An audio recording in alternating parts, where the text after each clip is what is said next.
इस समय बाजार को लेकर के आपका नजरिया क्या बन रहा है? क्या हम किसी नई तेजी की सुगबुगाहट देख रहे हैं, या अभी भी बाजार वही एक सावधान वाले, कॉशियस वाले अप्रोच के साथ कभी ऊपर कभी नीचे ऐसे ही चलता रहेगा? Afternoon, Rajiv ji. Always a pleasure to be on your show.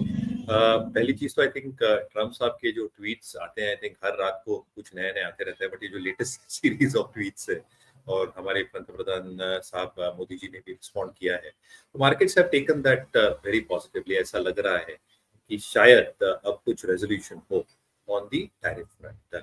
Having said that, बाजार आई थिंक बहुत क्लोजली, जैसे हम बार बार कहते आ रहे हैं, अर्निंग्स की तरफ दिखता है। और अर्निंग्स में क्या एक स्ट्रॉन्ग रिकवरी या स्टेबिलिटी देखने मिलेगी इंडिया इंक के लिए सेकंड हाफ में, ये सबसे बड़ा प्रश्न है। ऐसे लग रहा है विद जीएसटी रैशनलाइजेशन जो ये मंथ एंड से स्टार्ट होगा, अगले तिमाही के जो नतीजे आ सकते हैं कॉर्पोरेट इंडिया के, वो कंजम्पशन बास्केट हो, इन्वेस्टमेंट लेड बास्केट हो, क्योंकि काफी काफी कुछ सेक्टर्स में जीएसटी रैशनलाइजेशन हुआ है और इसके वजह से आई थिंक एक पिकअप इन अर्निंग्स Q3 ऑनवर्ड्स देखने की उम्मीद बाजार लगाए बैठा है। However, from an immediate short term perspective, Q2 के नंबर्स थोड़े सॉफ्ट रहने की उम्मीद है, क्योंकि पूरी की पूरी तरीके से जीएसटी रैशनलाइजेशन उसमें आएंगे नहीं। दूसरा, I think in terms of monsoon, यानी जो मॉनसून सीजन है that is well and truly on, यानी वो थोड़ा नंबर्स पे प्ले आउट करता है और इसलिए आई थिंक एक बेस सेटिंग क्वार्टर होगा Q2। तो Q2 के नतीजे ऑब्वियसली थोड़े सॉफ्ट रहने की उम्मीद है, बट जैसे ये रेजोल्यूशंस आते रहेंगे मैक्रो फ्रंट पे, specifically in terms of tariff resolutions if any. दूसरा, आई थिंक जैसे मैं कह रहा था, कंजम्पशन लेड यानी GST rationalization led consumption boost बाजार को मिलता है, along with the tax cuts, जो रूरल इनकम में मॉनसून के कारण एक अच्छा अपटिक आ सकता है डिस्क्रिशनरी स्पेंडिंग में, ये शायद प्रभाव डाले पॉजिटिवली अर्निंग्स को देके। और तीसरा, I think corporate earnings in in the core sense itself, अगर आप net debt to leverage EBITDA देखे कॉर्पोरेट इंडिया के NSE 500 कंपनीज का, तो from 2.2 odd which was couple of years back और 3 इयर्स बैक, आज 1.4 टाइम्स पे आया है। यानी कॉर्पोरेट इंडिया काफी एसेट लाइट हो गई है, balance sheets have become far lighter, debt repayments हो चुके हैं और काफी लोग कैपिटल स्पेंडिंग मोड में हैं। आज private capex, Rajiv ji, is almost 100-125 billion dollars, जो बढ़ते ही जाएगा। मैं काफी कंपनीज को सुन रहा था जिनका कहना ये है कि with consumption expected to show an uptick, शायद कैपेसिटीज की तरफ इनको ध्यान देना पड़े। And let's add that government capex का तड़का जो कंटिन्यू ही होगा, जिसके वजह से आई थिंक जो एक जीडीपी को सहारा मिल सकता है, I think can be significant even if one assumes कि ट्रम्प टैरिफ शायद बरकरार रहे एट द करंट। तो मुझे लगता है आई थिंक मार्केट्स में ऑप्टिमिज्म अर्निंग्स को लेके वापस आना चाहिए। Earning should genuinely come back Q3 onwards, जो मार्केट्स को सहारा देंगे even from a premium valuation perspective compare to rest of the world. तो आई थिंक ये रेंज बाउंड ट्रेड जो मार्केट्स गुजर रहा है पिछले कई हफ्तों, पिछले कई महीनों से, कहीं ना कहीं I think over the next few weeks should largely प्लेटू out और उसके बाद शायद एक अच्छी खासी री रेटिंग इंडियन मार्केट्स में हो सकती है and we might get that premium valuation as I said. इसलिए हमें लगता है आई थिंक शायद प्रीमियम वैल्यूएशन जस्टिफाई रहेंगे, मार्केट्स पे ऑप्टिमिस्टिक रहेंगे and you never know before March markets will hit an all time. जी। तो आप कह रहे हैं कि एक बड़ी री-रेटिंग बाजार में आगे आने वाली है। आपकी एक रिपोर्ट भी मार्केट्स में की आई है, मैं उसको भी देख रहा था, और उसमें भी आपने इस तरह की संभावना रखी है कि क्या बाजार में कोई बहुत बड़ी तेजी आ सकती है, एक बड़ा बुल रन वापस शुरू हो सकता है। लेकिन उससे पहले जैसे आपने कहा कि सेकंड क्वार्टर, दूसरी तिमाही के जो नतीजे अभी आने शुरू होंगे, अभी अब ज़्यादा दिन नहीं रह गया, अब महीने भर के बाद हमारा ये नया रिजल्ट सीजन सेकंड क्वार्टर का शुरू हो जाएगा। तो वहाँ पर आप कह रहे हैं कि ये नतीजे हल्के ही रहेंगे। तो आपके पास अभी 4 महीने हैं एक तरह से। अभी इस महीने के मतलब अगला रिजल्ट सीजन शुरू होने में 1 महीना और फिर अगली तिमाही, क्योंकि जो अच्छे आंकड़े दिखेंगे वो फिर तीसरी तिमाही में दिखेंगे, जहाँ पर आपको वाक़ई में जीएसटी 2.0 का जो असर है, वो दिखेगा। तो क्या बाजार इस 3 महीने को भी एक दायरे के अंदर शांति से गुजारेगा? जो री-रेटिंग होगी, जो बाजार में नई तेजी होगी, वो इसके बाद आएगी? या आपको लगता है कि नहीं, बाजार पहले से भाँप लेगा, पहले से चीज़ें देखेगा और उसके हिसाब से पहले ही चलना शुरू हो जाएगा, नतीजे बाद में, कंपनियाँ अपने नतीजे बाद में देते रहेंगी, बाजार पहले भुना लेगा उसको?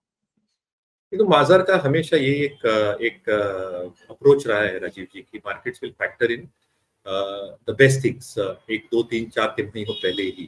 तो कहीं ना कहीं आई थिंक Q2 नंबर्स के बाद आई थिंक मैनेजमेंट कमेंट्रीज रहेंगी। I think a large part of the management commentary pool यही दर्शाने वाला है कि I think the worst is probably over, और जीएसटी रैशनलाइजेशन हो, डिमांड डायनामिक्स हो, जो सप्लाई चेन के ऑल्टरनेटिव्स काफी कंपनीज या सेक्टर्स ढूंढेंगे, and at the same time I think expectations in terms of moderation of input costs, ये सारी चीजें का कल्मिनेशन अगले कुछ हफ्तों में आना स्टार्ट हो जाएगा, and that will start reflecting positively in Q3 numbers, और ये मार्केट्स भी भागने लग जाएगा। तो कहीं ना कहीं आई थिंक अगर ट्रम्प साहब के साथ अपने हमारे नेगोशिएशंस होते हैं and that has a positive end to it, along with ये सारी चीजें जो टेलविंड्स करके काम आएंगी, तो मुझे लगता है आई थिंक मार्केट्स Q3 के नतीजों के लिए राह नहीं देखेगा। I think markets will start reacting much earlier. जी। जो आज का मूड माहौल दिख रहा है उसमें आईटी सेक्टर को लेकर के एक नया रिबाउंड दिख रहा है और इसमें शायद कहीं एक ट्रिगर इन्फोसिस ने किया है। इस पे बात कर लेते हैं, उसके बाद आगे जीएसटी को थोड़ा विस्तार से समझेंगे, उसमें कहाँ पे नजर रखनी है, कहाँ आप उसका ज्यादा बेहतर असर देखते हैं। लेकिन पहले ये आईटी में बताइए, क्या कोई नई चाल बननी शुरू हो गई है? क्योंकि नीचे से देखें काफी तेज, सिर्फ 3 दिनों के अंदर आप देख रहे हैं, या बल्कि 2 ही दिनों के अंदर काफी तेज वापसी की है आईटी सेक्टर ने। पीटा हुआ भी था, तो कहीं ना कहीं आई थिंक एक risk reward dynamics were clearly favouring IT. दूसरा आई थिंक ऑब्वियसली एक ट्वीट्स का जो एक एक्सचेंज हुआ है वहां पे रेजोल्यूशन अगर हो गया तो ऐसे लग रहा है जी। कि जो काफी सेक्टर्स हैं वहां पे डिस्क्रिशनरी स्पेंडिंग शायद वापस आ सकती है। तो आईटी सेक्टर के जो मेजर कंट्रीब्यूटर्स रहते हैं, बीएफएसआई, रिटेल, मैन्युफैक्चरिंग, वहां पे अगर ऑर्डरिंग एक्टिविटी वापस स्टार्ट हो with some resolutions achieved with India, तो वहां पे माहौल सुधर सकता है। अगर ऑर्डरिंग ठीक ठाक रहती है तो प्राइसिंग भी ठीक ठाक रहेगी, अगर प्राइसिंग ठीक ठाक रहती है तो मार्जिन परफॉर्मेंस ठीक ठाक रहेगा, अगर मार्जिन परफॉर्मेंस ठीक ठाक रहता है तो फ्री कैश फ्लो ठीक ठाक रहेंगे। तो बस हर शायद आईटी सेक्टर के लिए सीक्वेंस ऑफ इवेंट्स आपके चल रहा है। However, in our opinion, again, I think जो एक हम एक स्ट्रक्चरल टेक्टोनिक शिफ्ट देख रहे हैं for the sector as a whole globally in the last 3 to 4 years, I think जो एआई ऑटोमेशंस हो रहे हैं, एआई लेड इनोवेशंस हो रहे हैं globally, and it's not just restricted to the big platform companies US की या China की कंपनीज आई थिंक अच्छे खासे प्लेटफॉर्म्स बना रही है globally. There is a lot of development happening. तो जो हमारे एक पुराना मॉडल था आईटी कंपनीज का आउटसोर्सिंग का, that model has clearly changed in terms of more innovation, agentic AI, agile AI को लेके। और यहाँ पे मेरे अनुमान में आई थिंक काफी आईटी कंपनीज को एक एक्सेलरेटेड इन्वेस्टमेंट करनी पड़ेगी to develop these platforms, to ensure कि उनका जो रिसोर्स पूल या बास्केट है वो अडेप्टेबल है, वो अडेप्ट करता है नई टेक्नोलॉजीज को जी। लर्न कर डेवलप करने। तो कहीं ना कहीं I think risk reward favour में है, बट कुछ चीजें हैं जो आई थिंक अभी भी आई थिंक अनिश्चितता पेश कर रही है सेक्टर के लिए। तो थोड़ा सिलेक्टिव रहना पड़ेगा I think with this sector. हमारे एक ही पिक रहा है अब तक, I think we have carried out Mphasis mid cap IT से, जो अभी भी हमारे ग्लोबल पोर्टफोलियोज में है। ओके, तो यहाँ अभी आईटी सेक्टर में आपकी खास नजर एम्फेसिस पे है, लेकिन आप टेक्निकली भी देखते रहते हैं चीजों को, तो ये जो लगभग 39,500-600 के आसपास से गिरावट आई थी, उसके बाद ये बॉटम, क्या ये 34,200 के आसपास आपको डबल बॉटम जैसा कुछ दिख रहा है? उसका कंफर्मेशन कहाँ पे होगा? आई थिंक Q2 नतीजे के बाद अगर you are absolutely right, I think अगर ये लेवल नहीं तोड़ता है आईटी इंडेक्स, तो कहीं ना कहीं आई थिंक एक स्टेबिलिटी का एक चिन्ह सामने आ जाएगा आईटी इंडेक्स के लिए। Q2 नतीजे जैसे मैं कह रहा था, even for the IT sector I think wage hikes हो, सैलरी हाइक्स हो, ये सारी चीजें अटकलें जैसे मैं बात कर रहा था वो थोड़े चैलेंजेस पेश करेंगे।